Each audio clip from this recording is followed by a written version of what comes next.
All right, what's up, guys? This is Voice for the Voiceless. I'm Lacey West, your host. I'm 27 years old. I'm from Sacramento, California, but I currently live in Phoenix, Arizona. I've been here for about 2 years. And you know what? I just thought it was finally time to share my voice. I want to be heard, and I know y'all do too. I've always wanted to find a person that I look up to that can actually relate to me without feeling shameful because the topics I'm going to talk about in this podcast are shameful in our time of day right now. They always kind of have been.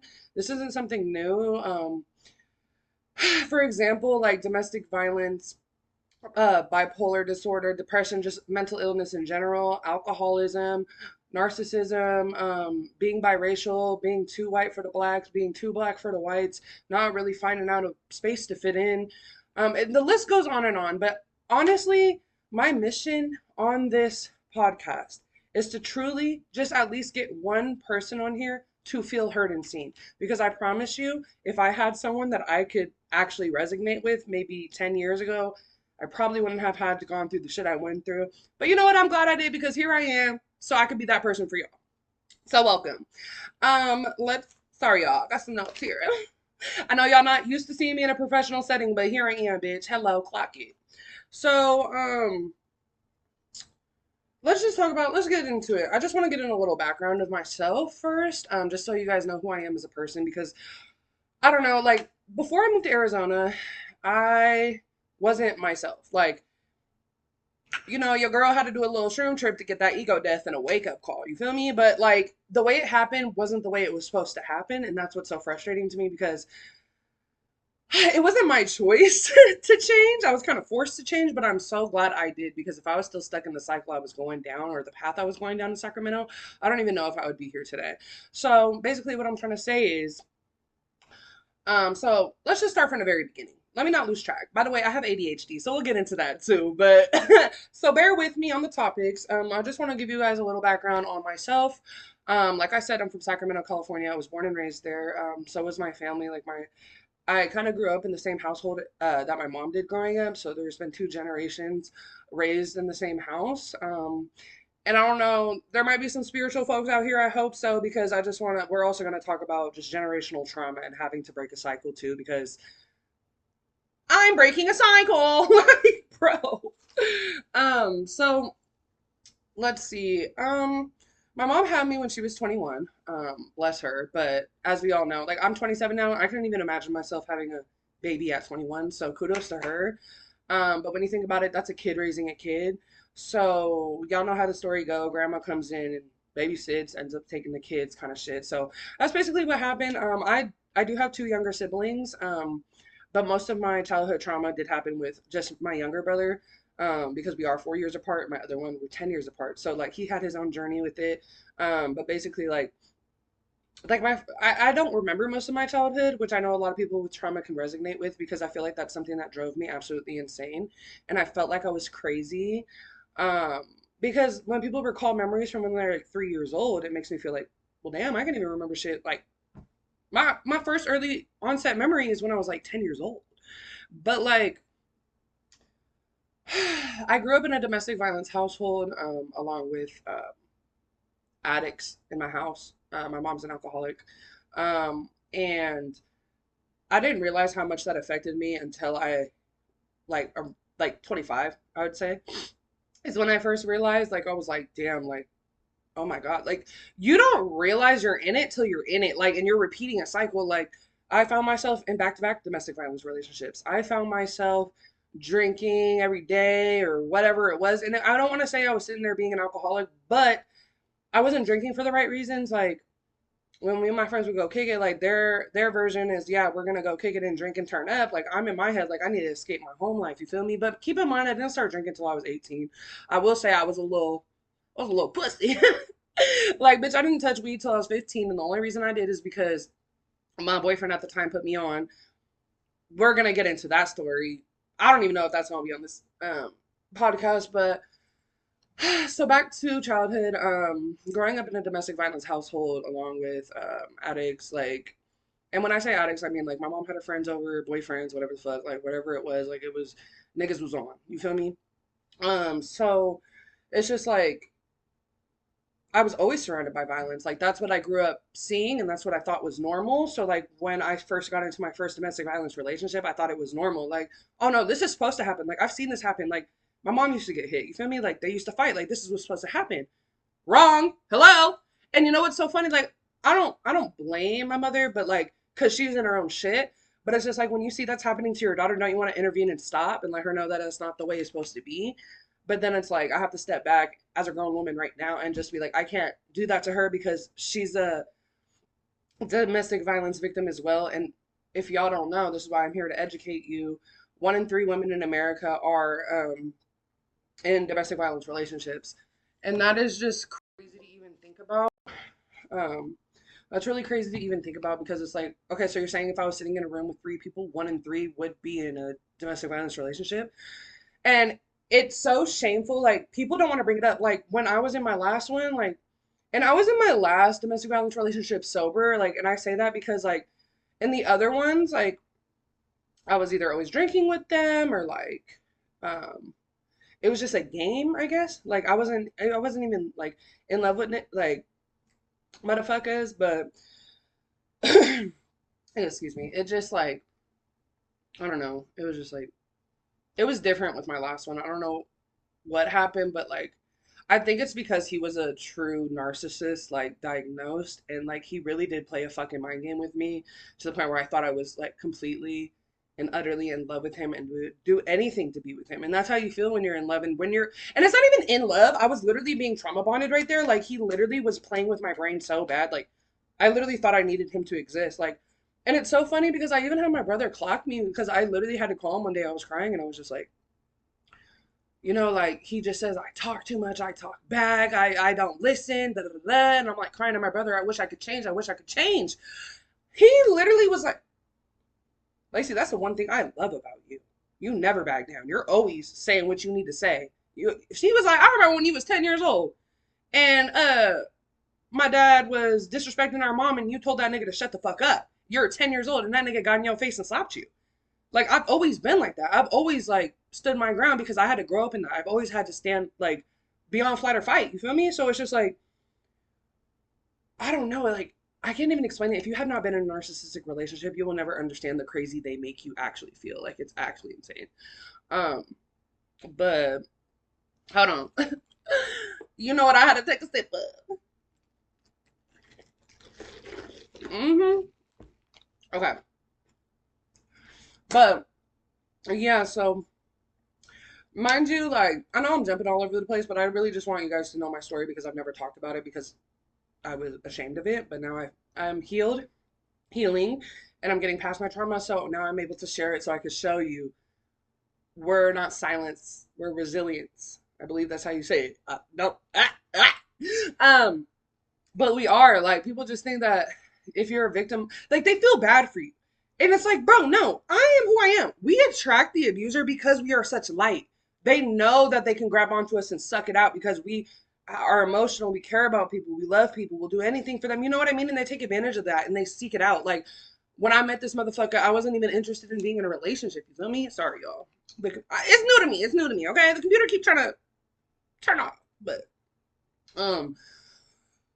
So like when I even started talking to my last one, um, I wasn't even trying to take him serious. Like I had just got out of something like 3 months prior that was really like bad. Oh, I'm a relationship hopper too, but we're gonna get into that because that is just you not wanting to feel your feelings.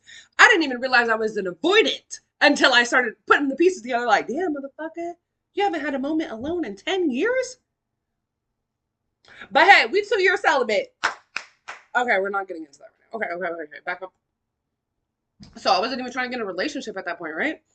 And I think he didn't like that. Like he was so pissed that I was so nonchalant. Like I was like, I don't give a fuck.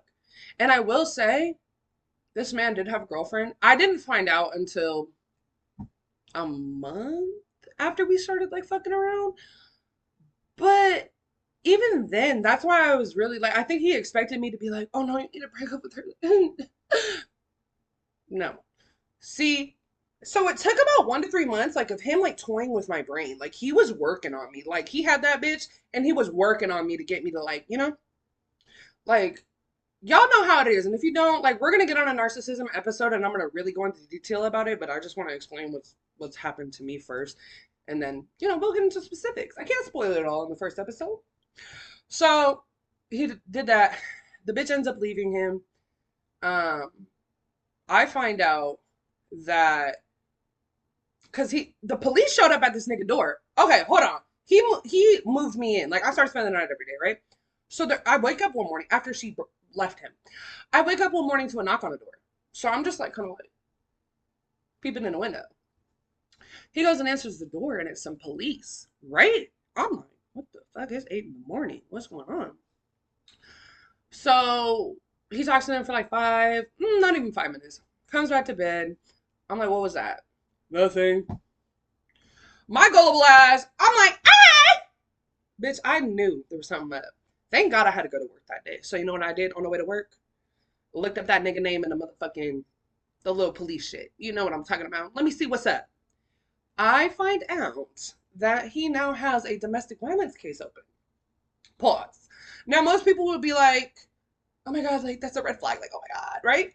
Okay, let's think about my childhood and shit. Remember when I told you that I thought everything was normal? That's normal. So in my head, when I seen that, I was like, oh, like, they probably just square up. Like, I've done that. Like, I've just never taken it to that extent. Like, of course. Like, okay. So then I looked that up. So I'm like looking at it and I'm like, okay, whatever. I don't really care. So I actually kind of confronted him about it, I think, but he brushed it off. Like they're so good at that, and you almost feel uncomfortable. Like you get that anxiety in your stomach that you don't want to push it because I don't want him to lash out. Mind you, he was lashing out in these first 3 months, like a little bit, right? Oh my God, I don't even want to get into. Hold on, I got some tea for y'all.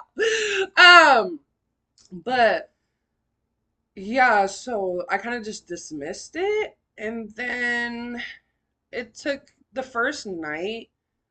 He like put his hands on me, like it was because I called him out on bullshit. Like I literally called him out for like just staring at these bitches right in front of me, just being disrespectful as fuck. And this is an example of a mind game that a narcissist will fucking play with you, right? So I called him out on it. He literally gonna look at me in disgust. And he's gonna say, you know, I don't even fuck with black girls. You're the first black bitch I fuck with. Like, you're crazy. I wasn't looking at him. Are you fucking serious? Like, making me feel psycho. Psycho. Okay? Like, I literally felt like I was like, wait, what? Like, huh? Am I imagining things? Then you sit back and you're like, am I tweaking? No, bitch. He's just fucking with your head, right? So then we get back to the crib. He's stonewalling me. If you don't know what stonewalling is, that's when someone is literally like not even paying attention to you, not even acknowledging you. Literally, you're talking and trying to get their attention, and they are just blank stare. Like, bats, eyelashes, blank stare. Like, it's crazy. So we were doing all that, and then I started crying because nigga, now I'm getting upset. Like, now I feel like you're like hella mad at me. I didn't do nothing. I'm apologizing. That nigga gonna slap the fuck the out of me. Okay, trigger warning. Sorry, sorry. This time, the first time wasn't on my face. It was on my leg, but I didn't have pants on. So imagine a bare slap to your leg. Like I had a handprint and a bruise on my leg, for at least like a week. And like we were a little tipsy, so like in my head I was like, oh no, like it was okay. Like I was making excuses because that's what you do when you're in that shit. You're like, no, like he didn't mean it. Like I was the cause of that. I made him do that, right? That was the first time. Then I started like getting a little depressed, okay? Because now you're putting hands on me. And I'm not gonna go into detail. I can share that story later about everything. But it started happening more and I would, because he was an alcoholic too, by the way. Sorry. Disclaimer, every one of my relationships, I was attracting an addict because I felt like I needed to fix them, right? Because that's how I felt with my mother. So keep in mind, he's an alcoholic. And he was a true alcoholic. Like, I feel like he was literally like, God was like, game over. You're about to see what's up now because you keep fucking around, right? Like, I don't even. I'm a child of God and I know he had to be like, okay, like I have to do this so you wake up. Like you're it's not clocking to you, right? So I started drinking with him because I'm like, I can't stop him, he won't stop. Like I'm getting depressed. I gotta start drinking because so then it started turn it into a drinking game to where he would start doing weird shit like trigger warning again, like sexual assault shit like that. I didn't want to do it, but whatever. And then along with abuse, of course. But then about 7 months down the line, 7.5 months. Okay, so we were living together for 4 months. 7.5, so 7.5 months down the line, just like 30 days before I left him, he's like, I don't know. I think I might have brought it up because he was telling me like we would go to these weed shows and he would walk in, I'd wait in the car, we'd go to the bay for it, whatever. And he'd be like, yeah, they like sell shrooms there. They sell shrooms there. And I was like, one day I was like, fuck it, get some. Like, fuck it. I've always wanted to try it. Fuck it, fuck it, fuck it, right? Y'all, okay? So, he gets it. We go back to the crib. We do a little. And you know what? I felt euphoric. It was good. I was like we were having a good time, right? It was day one. Day two rolls around. I was like, bro, like that was just euphoric. Like, let's do it again. Like, I'm trying to see some shit. I'm trying to see some shit. Because I'm trying to switch it up. I'm trying to get out of my own head because this nigga is literally suffocating me. Yeah. Right? I'm like, let's go. Let's do this. Hold on, y'all, because it's about to be crazy. And I won't go into detail because this is very horrific. Okay. Um, so we take it. I'm starting to feel it a little bit. So I'm like, oh my God, do you see that? Like, I'm tripping. He's like hella pissed off, like stonewall face type shit. Like, and I'm like, oh my, are you feeling it? Like, you feeling it? He, first of all, imagine you're tripping balls on fucking shrooms. Like, I'm about to hit the tipping point of tripping. He starts yelling at me. Why the fuck are you so concerned if I'm tripping or not? Why the fuck do you care? Leave me the fuck alone. Huh? Oh, now I'm getting in my head. Now I'm starting to spiral. Now I'm getting anxiety. I'm like, oh fuck. Why would you yell at someone on a psychedelic? At that point, I almost wondered, were you really trying to get me like fuck? Like you were literally trying to trigger the fuck out of me, right? Okay, cool. So, excuse me. So I walk outside. We're in an apartment complex. We're on the top floor, and I walk outside. I sit on the concrete stairs outside the apartment, and I just start sobbing. Right? I'm just crying. I'm like, fuck, and I'm tripping. Right? So then I feel God hug me from behind and say, "It's gonna be okay. I love you." Okay. And I was like, "Oh my God!" Like I was like, "I love you too. I love you too." And I'm like, "Okay, it's gonna be okay." I walk back in the house. Bitch. I don't know what happened. God literally hugged me because he knew what was about to go down. I literally get in the house, I start tripping. I have to go sit on the balcony or on the balcony outside. And I like see myself in a casket and I'm like bruised all over my body, just in the casket, right? And I start freaking out. Like I was like, oh my God, like I'm so sorry. Like I literally felt like I was mourning myself. I was like, I'm so sorry.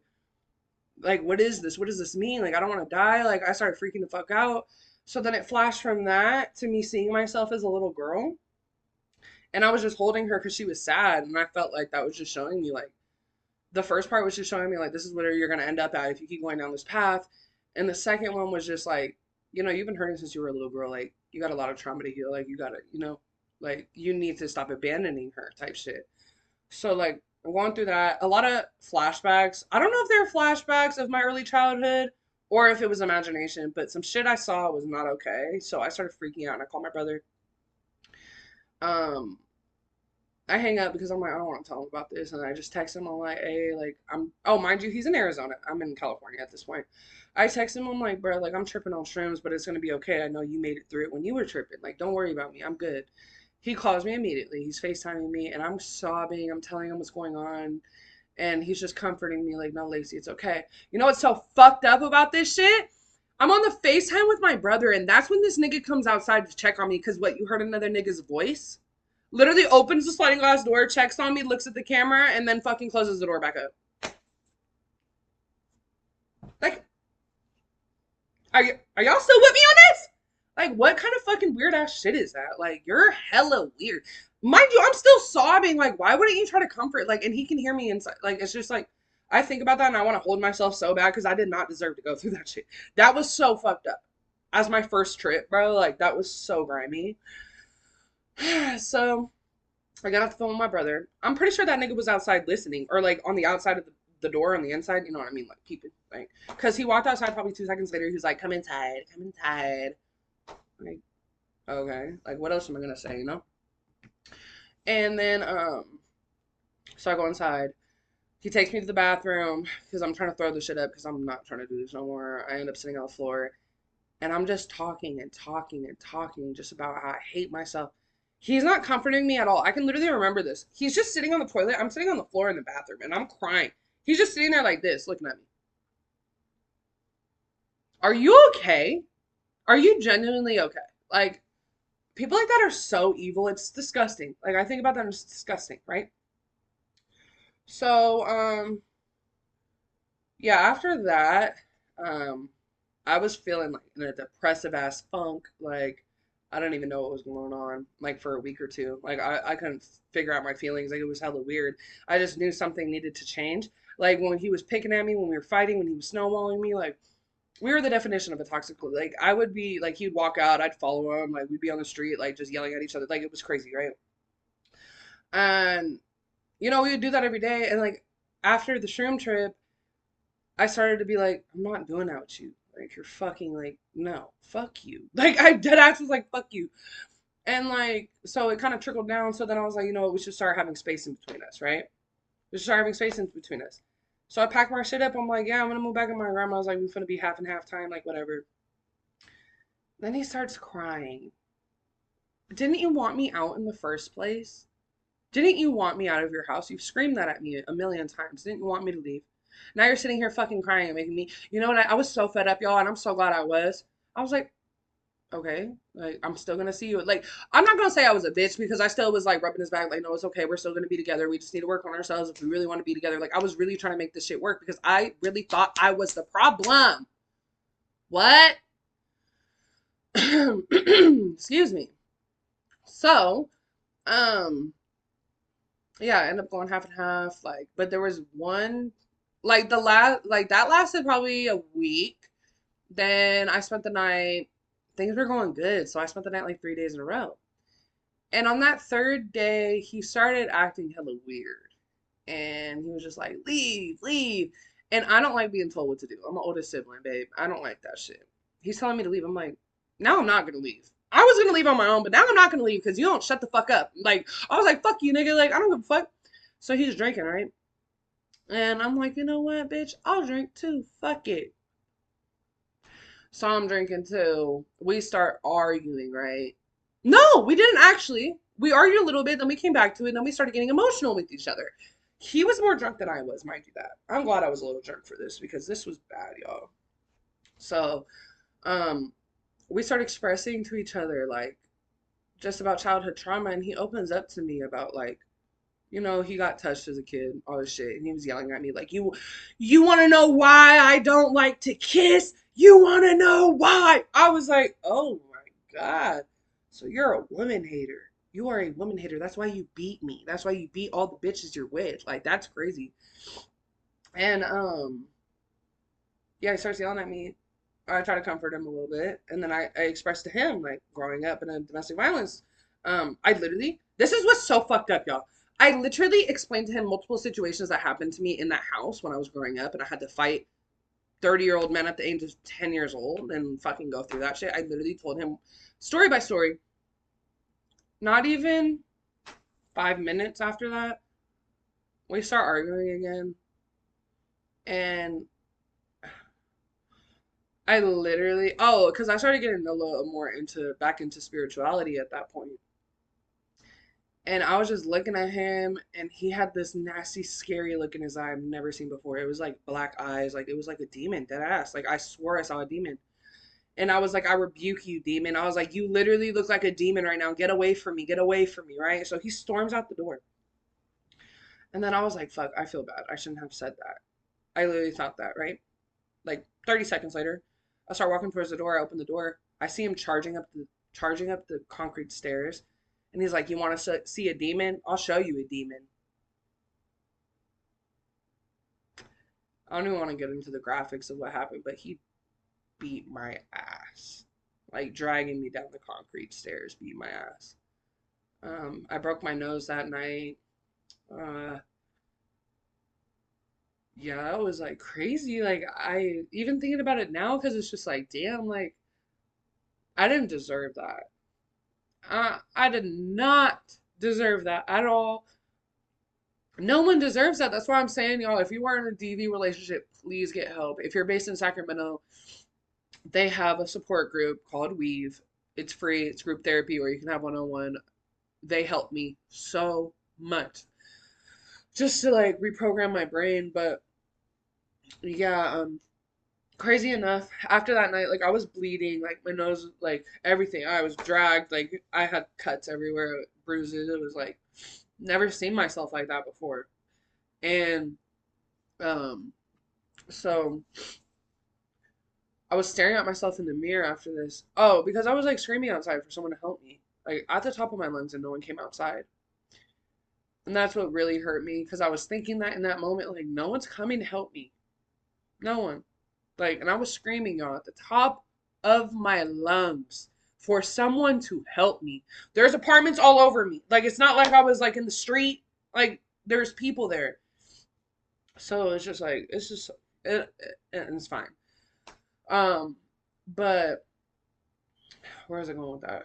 Oh yeah, so I'm looking in the mirror. I'm bleeding. I'm looking at myself, mind you, because I'm still a little drunk. Um, So I was just freaking out looking at myself. And I didn't realize he was trying to damage control and not get me to call the cops because that's what the fuck I wanted to do. So, I said I love you to him so many times and he just never said it back to me. He was just like, I'm not ready yet, not ready yet. You can keep saying it to me, but I'm not ready, right? He started screaming I love you to me. Who started screaming I love you? No, like screaming, y'all. Screaming I love you while looking at me in the mirror, looking at myself bleeding. Does that sound psychotic? Like that sounds like a scary movie. Like that is so insane. Just sitting here thinking about it, like that's crazy work. And I was like, no, I like. Oh wait, no, there was other parts of that night. Hold on, sorry, y'all here for a story time today. Like y'all gonna really. This is what brought me to Arizona, so that's really why I want to tell you all this. This is like a key part of my story. Um, so I end up actually driving to my grandma's house that night, and I didn't want to wake my grandma up and scare her, of course, but my mom was there. So I sneak in because my uncle lives there too, so I wasn't trying to wake him up. So I kind of creep into my mom's room. I turn on her light. I'm like, Mom, please. There wasn't blood on me on my face at least because I kind of wiped it off. And mind you, it's probably like 2:30 in the morning. Wait, wait, I forgot the part before I went home. Uh, that nigga fell asleep. He was so fucking drunk that he passed out on me as a, you know, like it was like probably 10 minutes, 15 minutes after the fact, right? So you know what I did? I looked through that nigga phone because I was crazy. I was going psycho. Like you feel like you're going crazy, right? So I go through this nigga phone and I see he's texting this bitch and I'm looking through the text and you know it's hilarious. I used to say something to him all the time. I used to be like, let's do something spontaneous today. Let's do something spontaneous today. Like, da, da, da. Why do niggas use your shit on other bitches?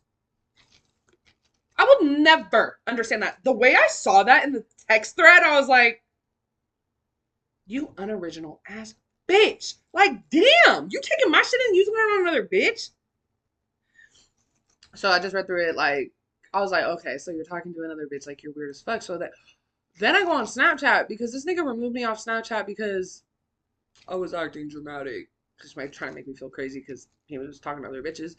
Um, and he was snapping other bitches. And I opened the snaps and they're of just these big bitches. And no shade to a BBW bitch. I was a BBW before I met that nigga. And I created an eating disorder during our relationship and dropped 80 fucking pounds in a span of what, 8 months? That's not normal. And I didn't even realize I was losing weight until my boss called me out and was like, Lacey, you're literally picking up your pants every 5 seconds. You need new clothes. Okay. And he made me feel like I needed to lose weight. Like he would just like make weird ass comments, you know what I mean? So then to see that he's talking to a BBW multiple, it's like, nigga, you're one of those niggas that are ashamed of dating a big bitch. So you just hide behind the curtains and talk to him online, but in person you want to be out here with a skinny bitch. Like you're weird as fuck, bro. That's a weird ass nigga. Like y'all, and there's a lot of them out there like that too. Like you're hella weird. Why are you embarrassed of that? Every woman is beautiful. It don't matter the size. Why are you tripping? And then you're playing with my head, making me feel like something was wrong with me. 80 pounds before. You know what I mean? So I seen that. That nigga's still asleep, by the way. So you know what I did? You know, for legal reasons, I'm not gonna say what I did, but I did something to him in his sleep. Okay. Look. It was so funny though, y'all, because that nigga woke up and he was like, I'll never forget that because that was a good one. I was pissed. You just beat my ass. You think I'm not gonna please? In your sleep? Yeah, I'm gonna take that opportunity. So I did that. Threw the phone on him. Was like, "Fuck you, nigga," and I left. That's when I get home. In my house, whatever. Remember? I'm in my house, and then I go up to my mom's room. I turn on the light. She's like this because you know you're just waking up. Your eyes are a little. And I'm like, Mom, I really need you. Please come outside right now. I need to talk to someone. Please, please, please. You know, she looked at me and said, "Do you really need me right now? Do I really need you right now? Do you see me crying right now? Do I really need you right now?" Okay, so that pissed me off because just imagine the state I was in. Like, dead ass, just got my ass beat, just found out this nigga's talking to other bitches online. Now I'm coming home, my mom's like, "Do you really need me right now?" Like, I was over it. I was like, I can't do this anymore. Like, so, you know, I just wanted to be held. I just wanted to feel loved. That's all I wanted in that moment. So, you know what I ended up doing? I drove back to his house and he cuddled me. And I woke up the next morning with two black eyes. And he was like, "Yeah, like, you gotta stay in. Like, I'll take care of you." Because he don't want nobody to see. I'm thinking, oh, he feels bad. He wants to take care of me. I was like, no, I still gotta go to work today. You see that? The day after, I still had to go to work. So I borrowed some of his big ass glasses. Like, you know, those ones that have like the blue and they change orange like in the sun type shit. Like they're hella big that niggas wear. So I put those on because my eyes were literally black. And I went to work and I was like, yeah, I just got a migraine. Like, don't mind the glasses. I literally just look back and I'm like, wow. Like, one, I feel so bad for myself, but two, I'm so strong. I really just, wow. Like, wow. Like, maybe life isn't too bad right now. Like, I've been through worse. Yeah, I have. So yeah, that happened. Then I ended up going back to his house and, you know, I had the next 2 days off because I was like, yeah, I need the next 2 days off. I just don't feel good. And then she was like, cool. Um, so I was sitting in the house and I was depressed, y'all. Duh. Just got my fucking ass beat. Every time I look in the mirror, I remember that because I have two black eyes.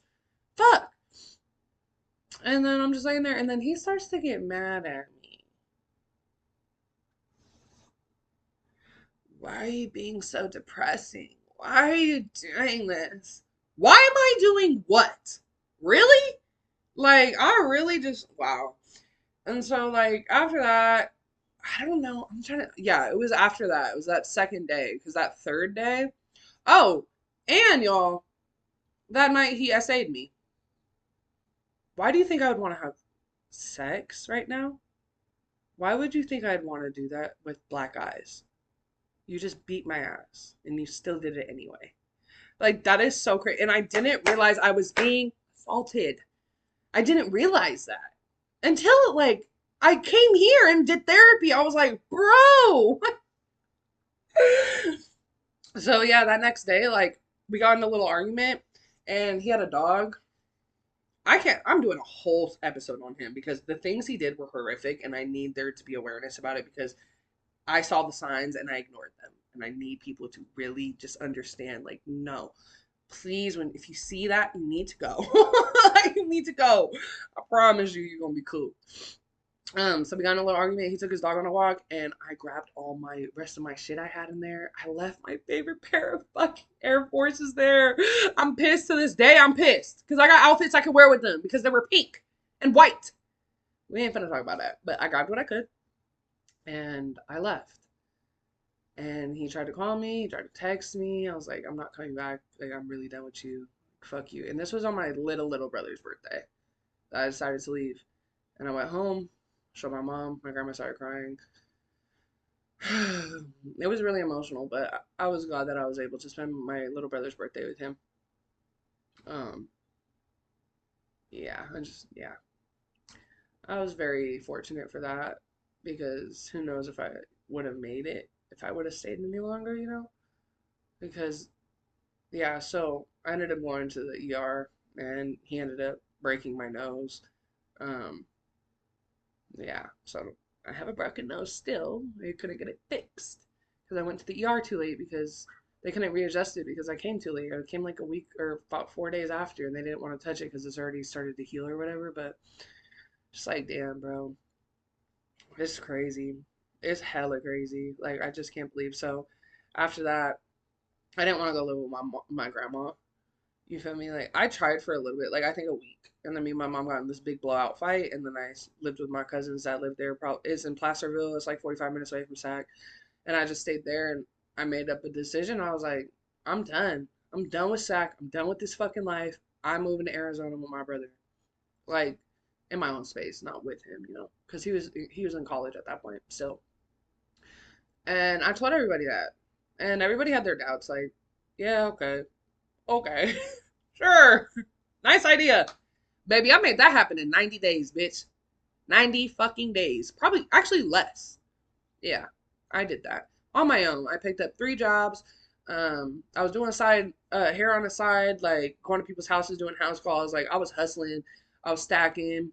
I even ended up getting in a fucking car accident. Someone rear-ended me, but that came in clutch because I got to keep half of that money at least for my move. So that's like, was kind of in God's plan. That's why, because I was supposed to move in 60 days, but then that happened. So then I had to get my car fixed, da da da. And then I pushed the moving date 30 days out from there, but I was like, that was all God's plan because that gave me a little extra cash to move. And, you know, I've been here ever since February 2024. So that was the best decision I ever made for my life. And, like, it was so hard to move out here, starting over, only knowing my brother. And, you know, he has his own life. He's in college. I don't expect him to be, like, kicking it with me every day because he didn't. He had his own life. Like, I literally had to be here alone. And I was forced to get myself up. Like, you know, I got my job and everything like before I even moved out here. But like as far as mental, like I was going through it for sure because I had to heal on my own. Um, because I never had healed before because I told y'all I was in back-to-back relationships for 10 years. Like there was a lot of trauma that needed to be healed. And so, um, yeah, after 3 months, March, April, May. Yeah, in May. So I took 3 months just to kind of sit in it, I guess. Like I was just focused on work, getting my life together, finding out the grocery stores, the neighborhood, da da da, right? But 3 months later, I got my baby Princess, my cat. I love her so much. I've had her almost 2 years now. She's my baby. I love her so much. She's my emotional support animal. She does everything and anything for me in my heart. So I love her so much. I also got into a domestic violence program that's kind of like Weave in Sacramento. But it's called First Start out here. Or Fresh Start, I'm sorry. But it's amazing. I definitely recommend it if you're trying to just um yeah, have a community around you that understands where you are because when you're trying to talk to somebody about it and they've never been in it, it's like you're speaking a foreign language. They're not going to understand because they've never been in that position. You know, they're either going to feel sorry for you or not understand why you stayed or whatever the fuck. So just get you in a community or at least one friend that knows. You know what I mean? Like it helps so much. Makes you feel not so crazy. So I started going to that group therapy probably for about 3 months until they transfer or transitioned me into one-on-one therapy. So I've been with my therapist in that program for almost 2 years now too. So um, yeah, it's just crazy to see the y'all. I'm so sorry. I was staring off to the side and shit. Like I'm supposed to be looking at y'all. Sorry, new here. But yeah, so it was the best thing for me. Like, you know, I've had quite the quite the life out here. Not so much like I don't go out, I don't do none of that, but like it's just more so like different jobs, different people. Like the people out here are different, the cultures out here are different. So just adjusting to all of that, and you know, just finding my community. I got my homegirl, my best friend. Hold on, shout out to 80, bitch. Yeah, that's my one and only like that ass. Like we like these, you feel me? But I got to put myself out there and meet more people. But I actually am doing that. I've joined a program.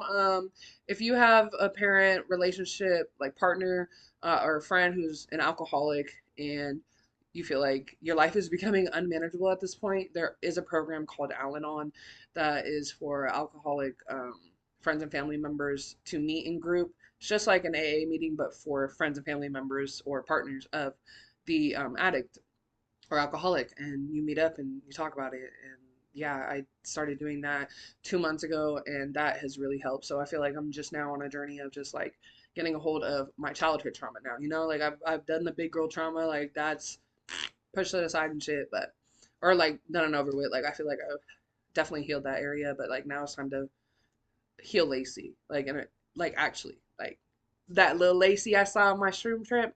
Yeah. So yeah, I'm doing that right now, but I'm telling y'all, just take the jump. Like if you feel like you got to get out of your space or you need to start fresh, or that doesn't even mean you have to move.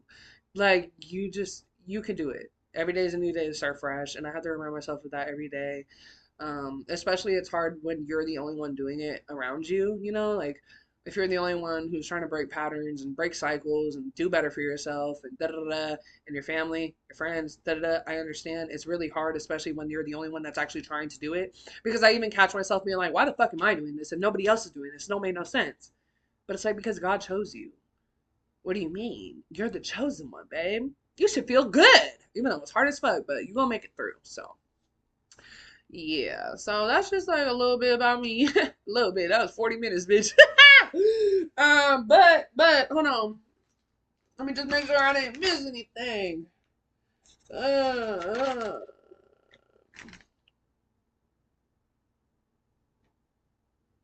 okay, I got one more thing to say.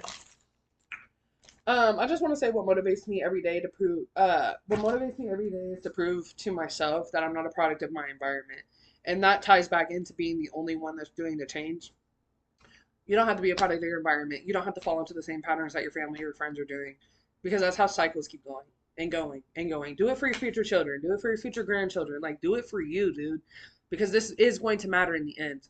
Like, I'm trying to break trauma, bro. I don't want my kids to have to go through this shit. Like, I don't. And they're not going to. I can already see it changing. You feel me? But I will say, babe, this celibacy, man, it's not even the celibacy part. Mike, it's just like coming to a point because I'm about to hit my 2 year anniversary on the 26th of this month. But it's just more so about like just having that connection I miss now. But I feel like 2 years is a good amount of time. So I'm like, but I'm scared to dip my toes in that pool, babe. Like, especially in another state. Like, I don't know what the motherfuckers out here like, you feel me? But yeah, so that's where I'm at personally. But also I wanted to say, happy Domestic Violence Awareness Month. That's also why I wanted to post this episode right now and just touch on part of my story with domestic violence. And that's why I kind of want to make this first video kind of based on it, because we are in the month of it. So if you know someone or if you are even personally in that, I want to promise you that I swear, as soon as you take that first step to put yourself first, it gets so much better, baby. You do not need that. You do not need them.